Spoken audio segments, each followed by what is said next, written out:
Hi, it's me, Victoria. Kasama ko ngayon ang aking kaibigan. Yan. Siya si Nemi V or Ning kung tawagin ko. May tanong ako sa iyo.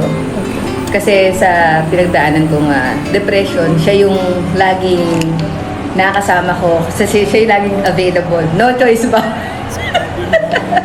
Hindi. Thank you kasi ikaw yung laging available. Ayan. Tanong ko sa iyo, ano yung naramdaman mo nung nalaman mo na may depression ako? Ang una kong naramdaman ay nagulat ako. Paano nagulat? Kasi parang gano'n. So, nagulat ako dahil hindi ko inaakala na naniniwala ko sa depression pero hindi ko inaakala na madadanasan ko ng kaibigan ko. Dahil? So, parang naiiyak ako. Pero Dahil yon kasi kilala ko si Victoria eh. Actually, I call her Beck. So, sa mga nakakakilala sa kanya si Victoria, kilala ko siya bilang isang matapang at puno ng disposisyon sa buhay. So, good disposition in life. So, hindi ko akalain na tatamaan siya ng ganitong klaseng pagsubok. So, nagulat ka. Oo, siya. Pangalawang tanong, paano mo naman ito in-accommodate? Siguro yung accommodation niya is like parang, alam mo yun, kailangan laging yung availability na nga tulad nga, wala siyang choice, nandito ako palagi. So, yung availability mo, yung time mo with her or the people that you love. So, yun. Ganun ko siya in-accommodate. Laging, I'm always here to listen. Yan, yun ang pinaka nakita ko sa kanya. Kasi, ang kailangan namang may mga depression ay yung taong handang makinig sa'yo kahit na paulit-ulit yung sinasabi. Yun siya eh. At saka, yun nga, lagi siyang available na pag kailangan ko ng kasama, kailangan ko ng kausap, nandyan talaga siya. Kaya sobrang thankful ako na nandyan siya. Pangatlong tanong, ano yung nakita mong pagbabago sa akin? Kasi, syempre, unang-una, ako nga nagtaka sa sarili ko, nakita ko na may pagbabago sa sarili ko at hindi ako yun. Pero ikaw, dahil ikaw yung lagi kong kasama madalas, alam kong kitang-kita mo yun. Pwede mo bang i-share sa kanila? Okay, ano nakita kong pagbabago? Unang-una, nakita mo yung weaknesses talaga na laging umiiyak.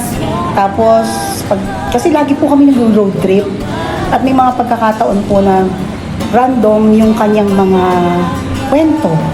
May kwento ng bata siya, may kwento ng nagdalaga siya, hanggang sa iba-iba. So, nakita mo talaga yung hindi stable yung kanyang isip at yung kanyang damdamin. So, naiiyak tuloy ako. So, ngayon, hindi kasi ganun yung Victoria na nakilala ko. Kasi po siya firm.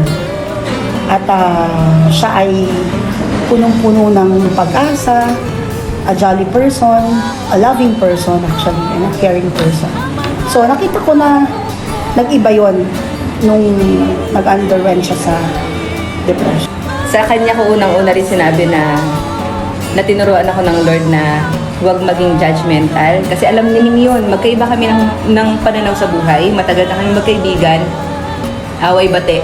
Mas marami yung away sa bate. Yung ano namin, yung sitwasyon namin, nangyari tong depression sa akin, pero may na-restore. Isa yun sa friendship namin na, yun na, tinuruan ako ng Lord na huwag maging judgmental, na pag wala ka doon sa position ng isang tao, kailangan mong mas lawakan yung isipan mo, yung pangunawa mo, kasi hindi mo alam yung pinagdadaanan niya.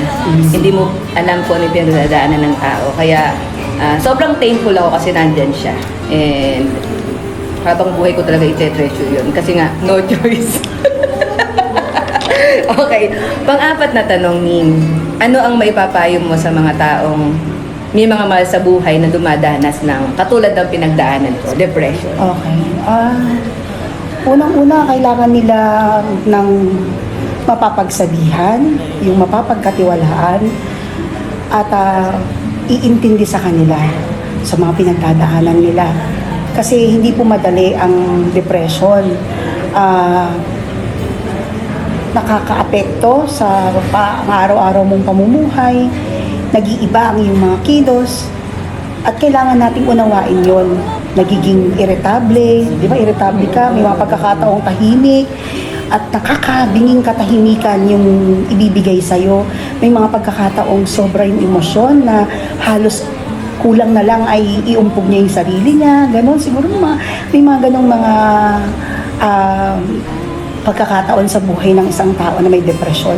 So, unawain natin sila at ibigay natin yung the best natin na pag-aaruga. At yun ang kailangan na yung time, ganon, na kausapin sila at merong mga taong alam nila na malalapitan nila dahil dumaranas sila ng mga ganitong pagsubok.